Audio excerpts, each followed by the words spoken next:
ကဲမင်္ဂလာပါဆရာဆိုင်ဝမ်းမှာကြားမြင်ပါရမီရှင်ပါဆရာတို့6ရက်6လ2025ညပိုင်းလေးမှာမင်္ဂလာညချမ်းလေးမှာကဲဒီဗီဒီယိုကိုမြင်တဲ့သူတိုင်းစီးပွားတက်ပါစေဒီဗီဒီယိုကိုမြင်တဲ့သူတိုင်းစီးပွားတက်ပါစေဒီဗီဒီယိုကိုမြင်တဲ့သူတိုင်းစီးပွားတက်ပါစေ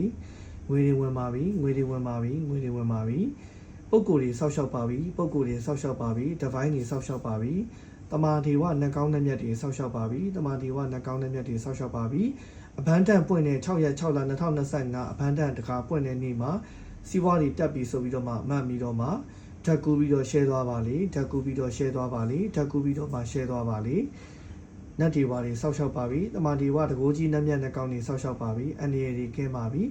အဘန်းတန်တခါပွင့်တဲ့နေ့မှာနတ်မြတ်နှကောင်းတွေဆောက်ရှောက်ပါပြီအဘန်းတန်တခါပွင့်တဲ့နေ့မှာနတ်မြတ်နှကောင်းတွေဆောက်ရှောက်ပါပြီစီးပွားတွေတက်ပါပြီငွေကြေးတွေစောက်ပွားတိုးပွားပါပြီစီးပွားတက်ပါပြီလို့မှတ်သွားပါစီးပွားတက်ပါပြီလို့မှတ်သွားပါဓာတ်ကူပြီးတော့မှ share သွားပါဓာတ်ကူပြီးတော့မှ share သွားပါကျေးဇူးများတင်ပါတယ်